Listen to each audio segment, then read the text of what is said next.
ఇండియాలోనే #1 varicose veins hospital Avis vascular centre. నమస్తే రమగారు. నమస్తే జయ.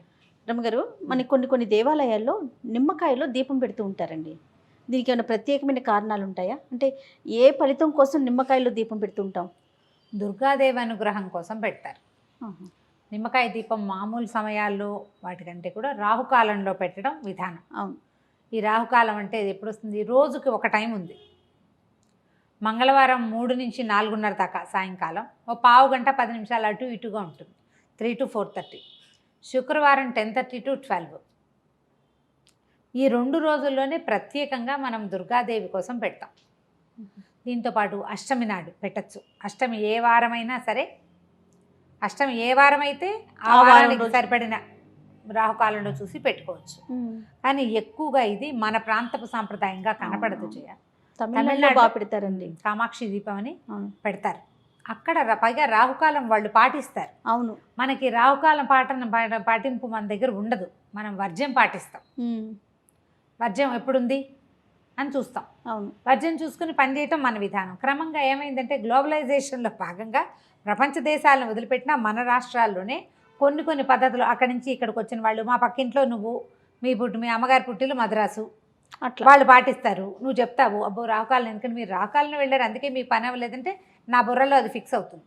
నేను మెల్లిగా రాహుకాలాన్ని పాటించడం మొదలు పెడతా. క్రమంగా మా ఇంటి సంప్రదాయం కింద మారిపోతుంది. జనరల్గా చాలా విధానాలు ఇలాగే వస్తాయి. వీటిలలో ఆహారపు అలవాట్లు, ఆహారపు విధానాలు, పూజలు, పండగలకి చేసేవి, కొత్త బట్టలు కట్టుకోవటాలు, ఇలాంటి వ్యవహారాలన్నీ కూడా ఏమనాలి, ఆధ్యాత్మికమైనవి, ధార్మికమైన విషయాలన్నీ కూడా ఇతరుల నుంచి మనం కాపీ చేసేవి, నేర్చుకునేవి, అలవరుచుకునేవి ఎక్కువగా ఉంటాయి. వాట్లల్లో మనకి వచ్చిన వాట్లలో రాహుకాల దీపం ఒకటి. భక్తి కూడా అంతే చూడు, అవి కూడా అంతే అలాగే వస్తాయి. ఈ రాహుకాల దీపం ఒక 15-20 ఏళ్ల నాడు అసలు కనపడేదే కాదు.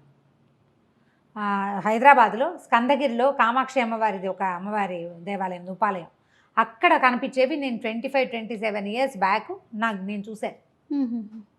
తర్వాత క్రమంగా మన దగ్గర ఉన్న దుర్గాలయాల్లో కూడా కనిపించడం మొదలెట్టింది. 4, 5, 6 పెట్టేవాళ్ళు. ఇప్పుడు వేల సంఖ్యలో పెడుతున్నారు. భక్తి ఈ రకంగానే డెవలప్ అవుతుంది. భక్తి అంటే నమ్మిక అవి కాదు, విధానాలు కాపీ చేసుకుంటాం మనం. మంచిదేగా, మన ఇంట్లో అలవాట్లేదు అని నేను అన్నాను అనుకో, మన వైపు అలవాట్లేదు, ఏమైంది అమ్మవారికేగా, మంచిదేగా, ఊళ్ళో పెట్టడం కాదని అనలేం మనం. అవును. అది చేశాక మనకి ఏదైనా ఒక శుభమో ఒక సానుకూలమైనది ఒకటి కనపడింది అనుకో, ఇంకా మానబుద్ధి కాదు, అవును చేయాలనిపిస్తుంది.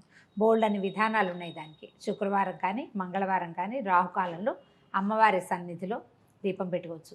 ఒక్క దీపం నుంచి 9 దీపాల వరకు ఒక దీపం పెడతారు. ఒకే నిమ్మకాయ ఒక డిప్పలోనే, ఆ నిమ్మ డిప్పలు వెనక్కి తిప్పి దాంట్లో ఆవునేతి దీపాన్ని వెలిగించటం ఒక పద్ధతి. నువ్వుల నూనె వెలిగిస్తే మంచిదని మొన్న మధ్య ఎవరో చెప్పారు నాకు. సరే, మనకు ఒకటి తెలుసు, స్వధర్మ నిధనమే మంచిది, ఎందుకు వచ్చిన గోల, కొత్త ఐడియాలు తీసుకోకూడదు అనుకున్నా. కానీ నేను ఒకటి తర్వాత 3 దీపాలు పెడతారు, 5, 9 పెడతారు. 9 దేవాలయ నియమంగా చెప్తారు. 9 పెడతారు. 9 డిప్పలు, 9 డిప్పలు పెడతారా? ఓకే. ఓ 5 కాయలు కోసి, అదేలే 5ని 10 డిప్పలు తీసేసి ఒక డిప్ప పక్కన పెట్టేస్తారు. మిగతా వాటిలలో ఈ డిప్పలు వెనక్కి తిప్పిన డిప్పల్లో పెడతారు. ఒక చోట ఒక దేవాలయంలో అయితే అసలు డిప్ప వెనక్కి తిప్పకుండా నిమ్మకాయ కట్ చేయటం, దాని మీదే ఆవునేతి దీపాన్ని ఒత్తిని ఆవునేతిలో నానబెట్టారు, అది ఎత్తి పెట్టారు. ఓకే. చాలామంది ఎట్లా చేస్తారంటే విధానాలు ఒకళ్ళనొకళ్ళు కాపీ చేస్తాం కదా. ఈ నిమ్మకాయ రసం పిండేస్తారు, దాన్ని పారబోయకుండా ఆ నిమ్మ రసంతో పులిహార చేసి నివేదన పెడతారు. అమ్మవారు ఎట్లాగూ మన పసుపచ్చన్న ఇష్టం, హరిద్రాన్నైక రసిగా అని చెప్తారు లలితలో. ఆవిడకి హరిద్రాన్నం అంటే ఇష్టం, పసుపు అన్నం అంటే పులిహోర ఇష్టం. నిమ్మకాయ పులిహోర అమ్మవారికి నివేదన, రసం పారే ఎక్కర్లేదు, అది కూడా అమ్మ సేవలోనే వినియోగింపబడుతుంది. కాబట్టి మనం ఇలా పెట్టుకోవచ్చు. రమ్మగారు, దేవాలయాల్లోనే వెలిగించాలా, ఇంట్లో కూడా పెట్టుకోవచ్చా? ఇంట్లో కూడా పెట్టుకోవచ్చు. ఆ సమయంలో పెట్టుకోవచ్చు. మనం ఎట్లా అంటే అప్పటిదాకా అభోజనంగా ఉండి, శుక్రవారం 10:30 దాకానే కదా, 10:30కి మనం ఇంట్లోనే ఓ చిన్న పీట ఏదైనా ఒక ప్రత్యేకంగా అట్టు పెట్టుకోండి. పద్ధతులే, తమిళనాడు సాంప్రదాయాలే, వాళ్ళంతా ఇట్లాగే చేస్తారు. అవును. పీట మీద చక్కగా ముగ్గేసి నిమ్మకాయలు పెట్టడానికి వీలుగా ఏర్పరచుకుని ముగ్గు మీద ఈ 9 ఇవి పెట్టుకోవటం. 9 చెప్పాక 3, 5 ఎన్నైనా పెట్టచ్చని మనం ఏదైనా ఒకటి అలవర్చుకుంటే ఇంకా దాన్ని కంటిన్యూ చేసుకోవాలి ఓకే. ఓ పద్ధతి ప్రకారం. ఇదేంటంటే మనకి జాతకాల్లో రాహుగ్రహానికి ఇబ్బందులు ఉన్నప్పుడు రాహువుకి అధిష్టాన దేవత దుర్గ, అందుకోసం ఆమెని ఆరాధించడం కోసం దుర్గా స్తవం చదువుకోవటం. దుర్గా ద్వాత్రింశమాల ఒకటి ఉంది, 32 నామాలు ఉన్నది. దుర్గా దుర్గార్తిసమని దుర్గాపద్వినివారిణి, మంచి శ్లోకం. అన్నీ దుర్గ దుర్గ దుర్గ దుర్గ వస్తాయన్నమాట. అట్లాంటివి చదువుకుని దీన్ని వెలిగించుకోవటము. తర్వాత ఈ నిమ్మకాయతోటో ఇంకో దేనితోటో ఒక పులిహార చేసి అన్న నివేదన చేయటము, దాన్ని బాగా ప్రసాదాన్ని పంచటము దాని నియమం. అది ఇప్పుడు శుక్రవారం మంగళవారం అయితే మధ్యాహ్నం 3 గంటలకి, అప్పటిదాకా భోజనం చేయకూడదు, అన్నం తినకుండా ఉండాలంటారు. 3 గంటల నుంచి 4:30 దాకా. కానీ నేను చాలా చోట్ల గమనించింది ఏంటంటే మంగళవారాలు దేవాలయాల్లోనూ శుక్రవారాలు ఇంట్లోనూ పెట్టుకుంటారు. ఓహో.